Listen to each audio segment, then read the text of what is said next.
It's time for the Hockey Writers Grindline,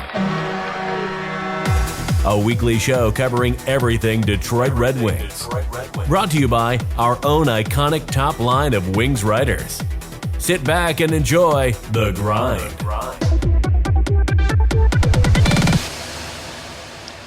Welcome to the Hockey Writers Grindline. I'm your host, Pat Brown. Joining me as always, my line mates, Devin Little and Kyle Knopp, who is on location, apparently. And we are thrilled to have you join us for yet another show. And really quick, before we dive in, Devin, got to give you some props. Thanks for commenting on last week's show, because it completely went over my head that, gents, we are officially over a year's worth of shows now. Last week marked 1 year of shows where I think our humble beginnings of going on live and having 17 people watch our first show. Yep. I just, not to get super sappy because we got a lot to talk about, but everybody at home, we can't tell you how much it means to us that you watch us every week, that you take the time to comment. I know we don't always agree, but we certainly appreciate every single one of you at home watching us and taking time out of your day to watch or listen. It means the world to us. And I don't think any of us can figure out yet why you guys care what we have to say, but we're not going to question it. We love it. And we're really grateful. So it's a big deal to us. We really appreciate it. And please keep tuning in because you are the reason why we do what we do. So on that note, that's as sentimental as I'm going to get today because Red Wings haven't been playing very well lately. So we're going to dive in. We've got quite a bit to talk about. We're going to go back, like I say, to an oldie and a goodie, one good, one bad. And I'll go first really quick. One good. Moritz Seider's knee is okay. Oh, thank God. I don't know about anybody else, but I was pretty infuriated. So I was actually at the Coyotes game, covering the Coyotes game yesterday, but saw highlights later of Seider down in front of the net. Yeah. In a 4-goal game. He could have taken I don't know why they didn't whistle that down, but in any case, that's coincidentally my one bad is the lack of officiating or lack of player safety or looking out for player welfare when Seider was down writhing in pain. I could not believe today's video of him skating around here in Arizona, actually skating around and looking perfectly fine. No worse for the wear. So very grateful. And that is certainly my one good for the week and tie my one bad in with it. All right, Kyle, you're on location. We're going to go to you first. One good, one bad for the week. What you got? Excellent. So, there wasn't a whole lot of good that we could choose from this week. Obviously, Seider being okay, just taking that stinger of a shot right off the inside of his knee. That's good to see. I think my good for this week has been Nedeljkovic's play, even though he kind of came in a little bit cold and got hung out to dry on his one goal against Vegas. He's been playing very well recently, and I know we're going to talk about this a little more in depth here in a couple more minutes, but he's definitely been my good. And on the flip side of that, you got to kind of say Greiss has been a little bad, in the last week. And we kind of saw that last year and we expected it this year, especially with Ned. He's going to have some growing pains in his second year. And Greiss is kind of the same type of streaky goalie. He gets on some cold streaks here and there. We saw it last year. But he just looked really, really shaky, especially in that start against Vegas. And it didn't look like he was tracking the puck very well. And that's usually a sign of something a little bit deeper than just having an off night. Sure. All fair points for sure. Devin, bring us home on this. One good, one bad from the week that was. Well, off the top here, I almost got a little teary-eyed there. I don't know if it was because of your words you were saying or because the Red Wings have been pretty piss poor to start this week. Haven't figured out which one it is. Maybe a little of both. Honestly, it's just an emotional time here. On that note, my bad for this week, I'm going to single out that loss to the Columbus Blue Jackets because that was a game that they could have won. They were up 2-0 at one point in time. They let Columbus come back and tie it up. And then Lucas Raymond scores a goal to put them up 3-2. At that point, you want to see him lock it down and get that W. And then sure enough, Columbus ties it up. Then they get a go-ahead goal, and then they get the empty netter to put the dagger. And it's just one of those losses where you go, they should have had that one. Yeah. Your proverbial gut punch loss. Yeah, exactly. You score 3 goals, you typically want to win. And then for my my good, Kyle, we're on the same page. I'm not going to get too deep into it because, like you said, we're going to be talking a bit more about it here in a bit. But I think Ned, a couple weeks ago, I had said how we hadn't really seen the Nedeljkovic that we thought the Red Wings acquired when they made that trade. Mm-hmm. We're seeing him now, and he looks real exciting. He's giving the Red Wings inspired goaltending right now. Absolutely. Yep. Good stuff. So we are going to talk about both Ned and Greiss here in just a few minutes. But before we get there, let's talk about the rest of the team, because, a couple weeks ago, I was lamenting that the Red Wings were in the midst of a losing streak, and they turned it around, and then everybody felt good about how they were playing. And then it turned around again. And now they've dropped, as of right now, they've dropped 3 in a row. They've got the Coyotes tomorrow night. For those of you watching Saturday night, I suppose I'll say, and, probably about as close to a must-win game as you can have, because, you guys know I cover the Coyotes, credentialed for the Coyotes, but nobody's going to mince words. That team is in a deeper rebuild than the Red Wings ever saw, believe it or not. It's tough times here in Phoenix with the Coyotes, and the Red Wings have got to come in and take a win. They have to. So, the question is, why has this team been so inconsistent? Why are we seeing streaky one way or the other? They're winning, they're losing, 3 in a row. What is going on with this team? And I've got my theories. I think the defense has been wildly inconsistent and pretty, Devin, you said it earlier about the team, pretty piss poor. The defense just has not played well. I'm going to take some heat on this in the comments, and that's cool. But Danny DeKeyser, just not impressed with the way he has been playing. And I just think without a solid defensive core in front of them, the team's lucky that Ned or Greiss are able to stand on their head and keep them in games at times. So I've got more, but again, I want to hear what you guys have to say. Everybody wants to hear what you guys have to say. Devin, we're going to come to you first this time. What's going on with the Red Wings? Why are they so inconsistent? Well, a couple things come to mind. I said it last week, how this is kind of just the team that we've got this year where, they can win games. They've got talent now, but they're also not deep enough, and they're also not talented enough to go, to beat the best of the best and consistently string together long winning streaks. I talked about how you're going to see 3 wins there and then 4 losses there and so on and so forth.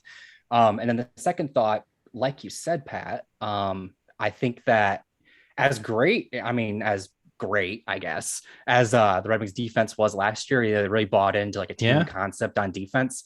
They're not doing that this year. They're playing a bit more of an open style, and that leaves their defense to be exposed. And I think right now what they need to figure out, and kind of what the challenge is finding the middle ground that allows them to have the offensive creativity that's allowed them to score goals this year, while also embracing the team commitment to defense that saw them stick in games last year. It's a fine line, and it's a challenge that I'm glad that it's not my responsibility to figure out right now. But that's got to be if they want to string together a good amount of wins and maybe actually be a playoff contender this year, they've got to find that fine line. Yep, absolutely. And quickly, before I jump to you, Kyle, one other thing I want to throw in there is, and you guys know I've been chanting this for years: shoot the puck, but don't just shoot the puck, right? Yeah. I swear, if it were a 5-on-1. The Red Wings would somehow find a way to shoot into the one person who's playing defense for the other team. It's not even that they're not shooting. Half the time they're just shooting into people. They're not finding the lanes. And imagine, they're scoring. Imagine if they were getting the puck on net even more. So I that's another part kind of playing into it, in my opinion. But Kyle, let's hear what you have to say. Why has this team been so inconsistent to this point this year? You definitely dropped the news in your opening statement there, Pat. It's definitely got to be pointed to Danny DeKeyser right now. I almost made him my bad of this week. I kind of sugarcoated it last week when I said the defense as a whole was kind of abysmal. I really wanted to kind of single him out then, and then I was going to do it again today. But since we were doing this segment as to why are the Wings bad, not just what was bad this last week, I wanted to make it absolutely clear. Danny DeKeyser is bad this year. And I'm so sorry, Devin. I know you're a huge fan. I would love to see him be playing a lot better this year. For but sure. I would too. just isn't. And you could see the frustration on Seider's face, especially on that goal when DeKaiser could have easily gone off the glass and out. Yes. And he throws it into the hands of Cossa, and then the puck goes into the front, and then DeKaiser steps the wrong way and pretty much boxes out Seider, and then the guy gets the stick on it and it goes in. I don't remember. It was the kid from Michigan. I don't remember his name, but and you could just see Seider's face like, are you kidding me? Why am I running into this pylon out here? Yep. And so it's just been really bad. So I think right now you got to look at that depth on the defense. I didn't think I'd be saying it, but I miss Mark Stahl right now. And there's not much we can do. And Devin, like you said, this is the team that we have. So unless Yzerman goes out and makes a trade for someone to kind of shore up that defensive back end, this is what we have. And Kyle, such a good call that really not much has been done to address the defense over the years. I mean, sure, there have been some moves made and you've got and obviously Seider has been injected into the lineup, but they've got a lot of defensive prospects still in the pipeline. They're going to come in and make a difference that still have some time to mature. Absolutely. I also feel really bad as a person throwing Danny DeKaiser under the bus. He, from the beginning of his career, and I've said this on this show before, from the beginning of his career, he was put into a position immediately out of the gate to step up and take a leadership role. And he did. And he had played the best that he possibly could. So as a person, I feel bad saying these things, but the fact of the matter is he's just not playing well right now. And something needs to be done. He needs to get his game together. Nate, I was talking to Nate yesterday. He floated the idea of sending him to Grand Rapids to just be a leader there. And I actually said, well, don't you think somebody would claim him? And he audibly laughed. And that's how that goes. No way. That's how that conversation went. There is the threat there possibly that it could happen. But I mean, I really think if nothing else, you got to drop him down to the third line for a week or two and just kind of let him get his confidence back playing against the third and fourth lines. I mean, because right now he's not doing at the top line and it's really just kind of holding the team back. Yeah. He was playing on the bottom pairing at the end of last season with Lindstrom. So I don't think that's a crazy thing to suggest. He already has experience playing with Lindstrom on that bottom pairing. And I in my opinion, he didn't look completely out of place in that position either. So why not? Yeah. Yep. They need to do something back there because our defense has gotten the whole 200-foot game down. I mean, they've been preaching that the last 6 years. Our offense has their defense into the whole 200-foot game, but our defensive core really just needs it needs to be shaken up a bit, and B, we need to get some help. And reunite Letty with Seider. Holy cow. Oh, yeah. And that's the thing is, why is that not our first pairing right there is Letty Seider? That's what it should be. So do you want me to ask Blasho that tomorrow? I would love you to. I'm sure that'll go over really well. So, all right, we've spent enough time talking about that. Sorry, Danny, we love you. We do. We want to see you succeed. But let's now talk about the goalie situation. We alluded to it earlier in the show. We've got Alex Nedeljkovic, who's pretty much standing on his head. He's come around, and then we've got Thomas Greiss, who's really not performing how you would have expected. And what's interesting is there's almost some parallels to last year where when Bernier was playing well, Greiss wasn't, and vice versa. So it's almost like, why can't we have a solid tandem perform well at the same time? But that's not fair to them, especially after we just got done talking about the defense. So the question here that I have for you is, based on how they're playing and based on the future of the organization, should Nedeljkovic be getting more starts than Greiss? Do you think we should be seeing more of a tandem where they're alternating, or should Ned be the true 1A, or not even 1A, just one goalie? So Kyle, we'll start with you on this one. Ned should be the number one goalie right now moving forward until he proves that he can no longer handle it. So unless there's a back-to-back night, I think you should be starting Ned, unless he needs a maintenance day for whatever reason. But yeah, he needs to be starting every game right now until he starts having these hiccups again that he was having earlier this season. If that happens, then yeah, you hope Greiss gets hot again. You put him out there. But you brought Ned over for a reason. You wanted him to, Steve Yzerman was kind of bringing him over to take over as the next up and coming goalie for the next 3 to 4 years or whatever. So now is the time to throw him into the fire and see what he can do. Man, and that blocker side save that he had, that has to be save of the year. Unbelievable. He's had a couple of them this year already.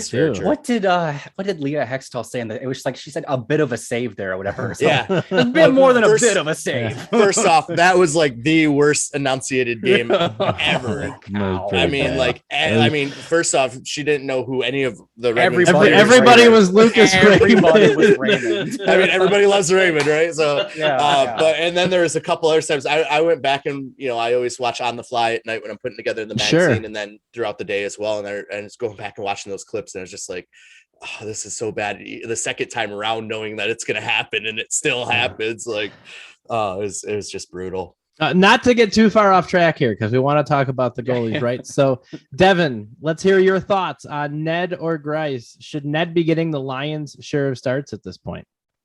At the beginning of the season, actually before the beginning of the season, before even training camp, Blashill was asked about how he was thinking he was going to handle the goaltending situation.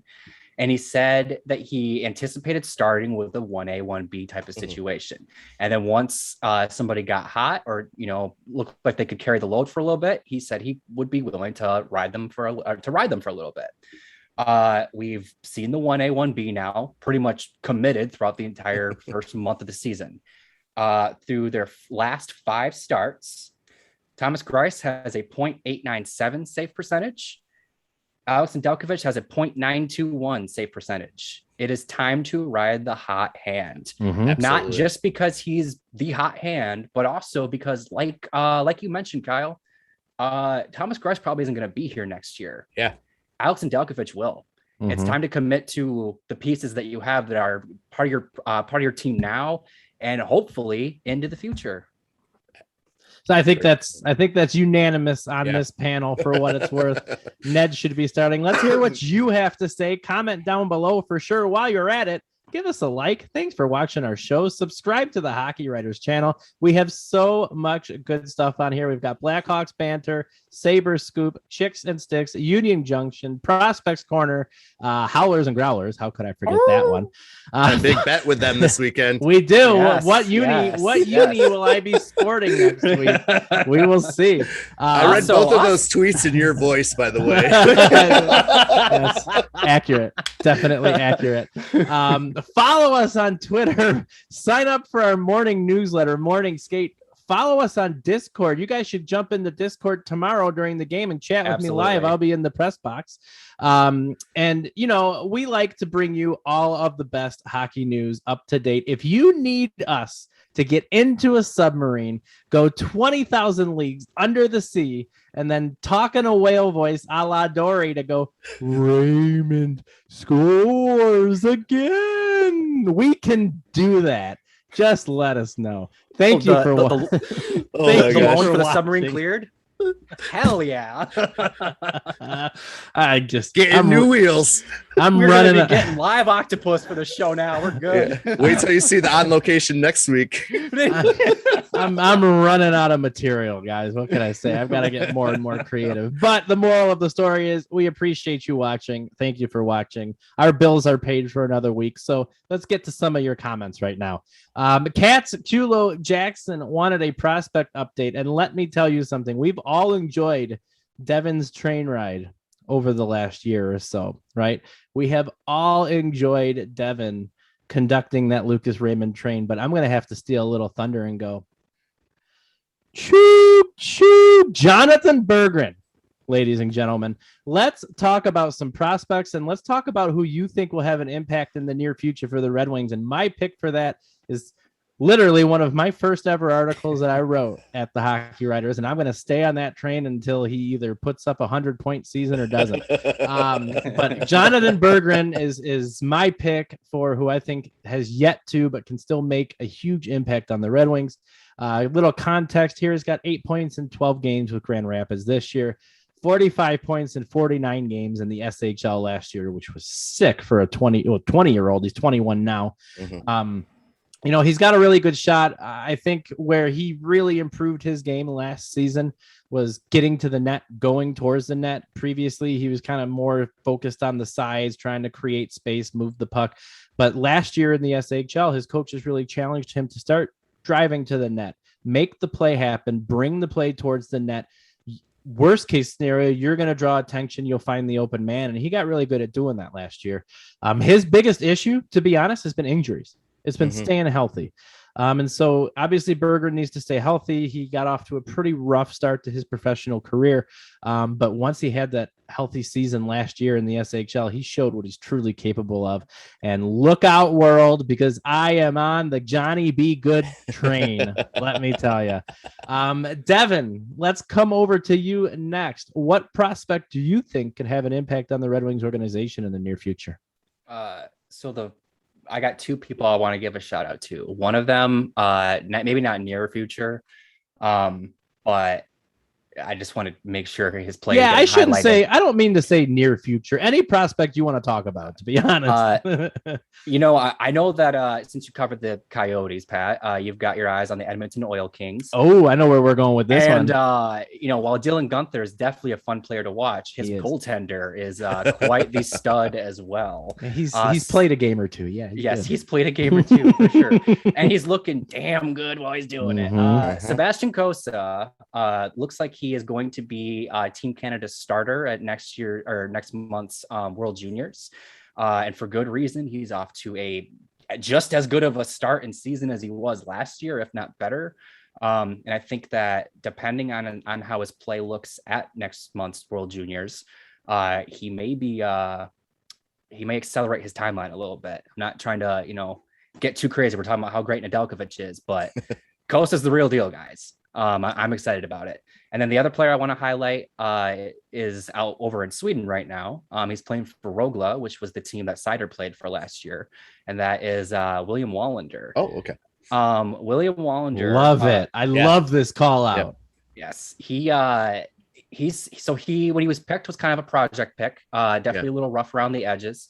But this year, he's got good size, which pretty much all of the Red Wings defensive prospects do. He's starting to get offense in this game. This dude's scoring almost at will. And it's not just, goals. He's a defenseman. So it's not like he's Ovechkining, whatever you want to call that. I'm trying to turn Ovechkin into a verb. I was with you. But he's creating plays. He's making offense. And that was a part of his game that maybe wasn't there, at least at the SHL level last year. And it's there this year. He's still a little rough around the edges in his own end, but I think that's something that you can work with him on.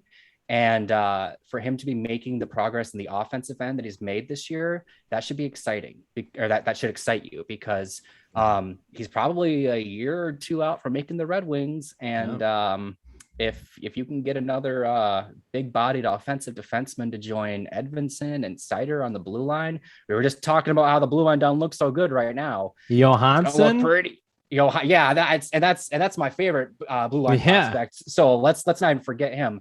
This blue line, guys, it sucks right now, or at least it's mediocre right now. But if we're doing the show in 2 years, we're gonna be talking about how this blue line is unstoppable. Absolutely. Kyle, bring us home on this.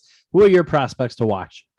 Yeah, so kind of to piggyback off you, Devin, and when I saw this question, and we talked about this not only in this show, but shows past, this team this year is this team this year, pretty much. You're not going to see a whole lot of up and down from Grand Rapids. You might get a few players here and there, but it's not going to be, there's not anyone in Grand Rapids right now that's about to come up and be a savior, kind of like Cole Caulfield was last year for the Montreal Canadiens. So I kind of looked as well into the future, as in next season or even the season after. And there are two players as well that I'd like to highlight. And one you just kind of mentioned is Simon Edvinsson. I think he's having a hell of a year over in Sweden in the SHL. He's putting up very similar numbers to what Seider was doing last year. And Seider won the won the player of the year, the junior player over there. And Edvinsson might do the exact same thing, which would be great because that could speed up his timeline even faster as well. And then the other player in Sweden I also want to highlight is the Chara-sized Elder Soderblom. Nice. Oh my gosh. Soderblom, right? Yeah, Soderblom. Yeah. And I was practicing that my 6-hour car ride. It's still but Elmer At was least like, you don't have to say Tucson. By the way, Kyle, are you gonna be buying that Barrett Hayton jersey anytime soon? I'm gonna have to now. Devin coming in hot, dropping Barrett Hayton. I love it. I love it. For those of you not familiar with what we're talking about, check out the latest episode of Howlers and Growlers. That was a pleasure, and I did my best to stumble there too. So I'm just having a week, man. Phenomenal. But yeah, I think Elder Soderblom is a like 6'8", 6'9" winger who just has phenomenal hands in front of the net, and it's going to be a great asset to have on the power play in the next couple of years. And just to see him producing right now, I think he's got 8 or 9 goals in about 16 or 17 games over there right now. And he just has looked really poised. And he's just been, his presence around the net is something that the Wings haven't seen since Johan Franzen or Thomas Holmstrom. And so I'm really excited about him probably in about 2 years. He's Love that comparison. He's got underrated skating too. That you can move for a guy his size. Yeah, absolutely. His skating is great. So I think it's going to be one of those players that we could even see possibly next year, but definitely in 2 years, I think.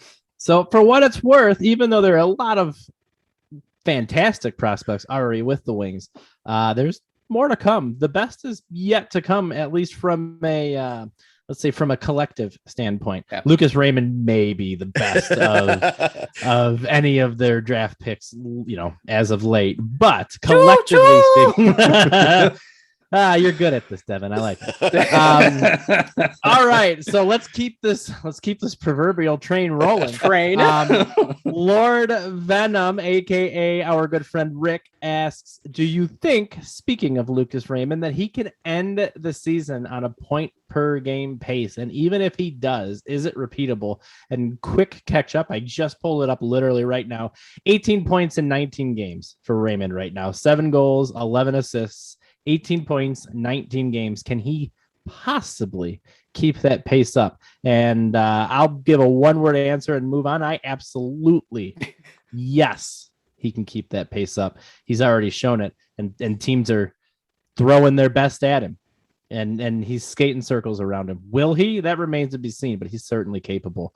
I don't remember who we started with last time, so Devin, we'll kick it over to you next. Are you gonna let me go first on the Raymond question? Get all your talking points. So here, Devin, let me properly frame it up for you again. Let me properly frame it up. Can Lucas Raymond possibly maintain his point per game pace throughout the rest of this season? Devin, your thoughts? Yes. Choo-choo! I'd be a terrible conductor of a hype train if I said no, right? I pumped the brakes about him making the team, and I feel foolish for it. So, we were all right there with you. Is that a 100-point season there, Devin? Is that what you're saying? I mean, why not?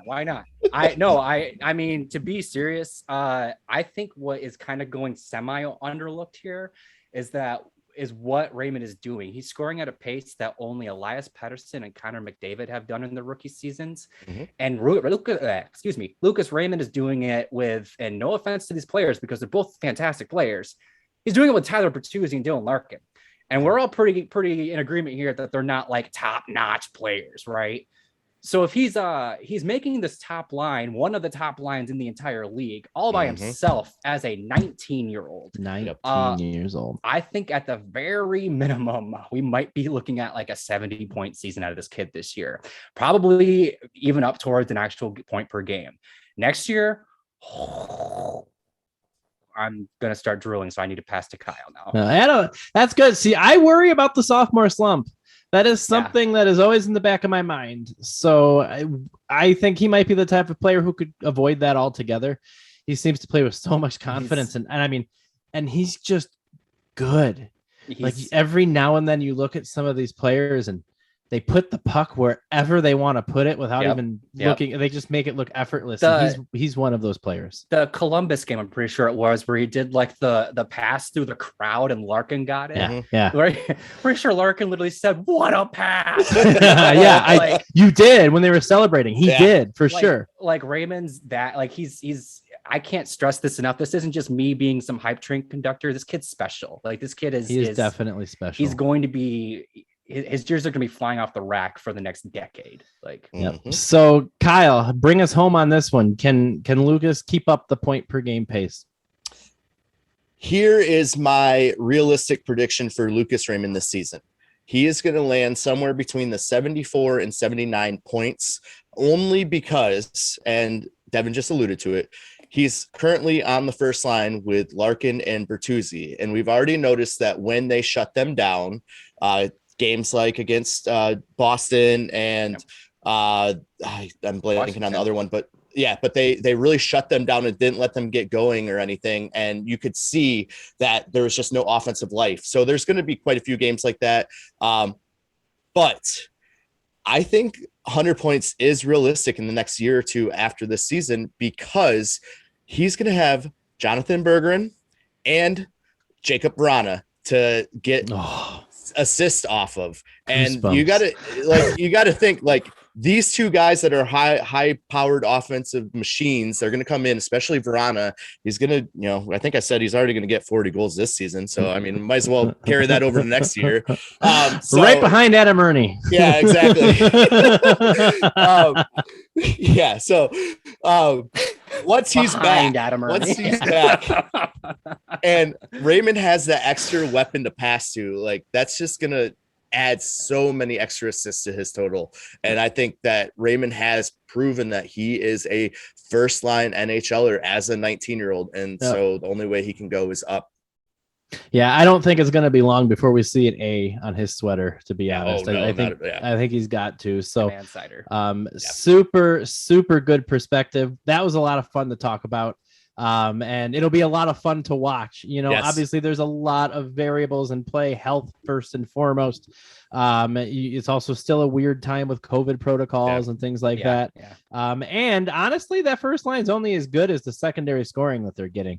So when Nemesnikov is rocketing off 2 goals against, who was it, the Oilers or whatever, Nemesnikov is, then there's a much better fighting chance for that first line to have a little more space to work. So that's another variable there, but I think we're all in agreement.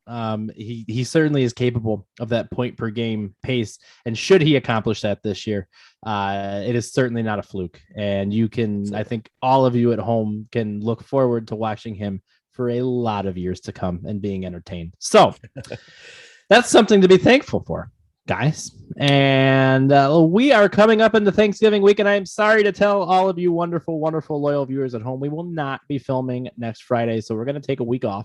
So we thought we would share with you what we are thankful for this year.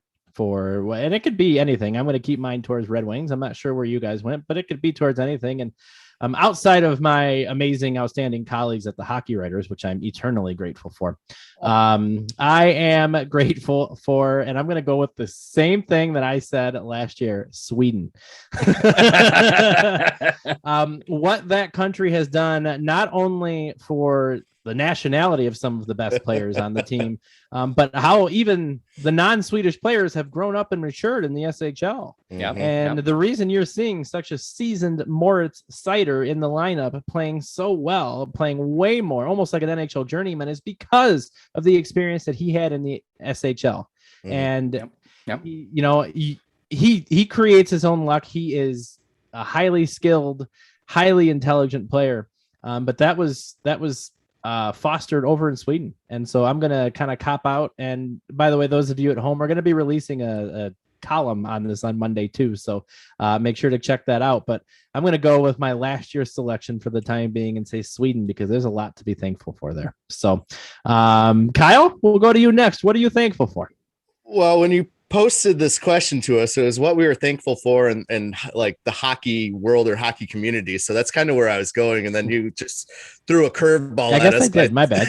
By throwing I still said Sweden. I related mine to hockey. My bad. Yes, you're right. But no, I think so. The biggest thing I'm thankful for just in the hockey community is the camaraderie and, the friendships you gain. So I know that's kind of tacky, cheesy, whatever, but getting to know you guys over this last year, getting to be a part of this podcast every week, it's just so much fun, and that's something that hockey really kind of brings to the table. And I'm a coach.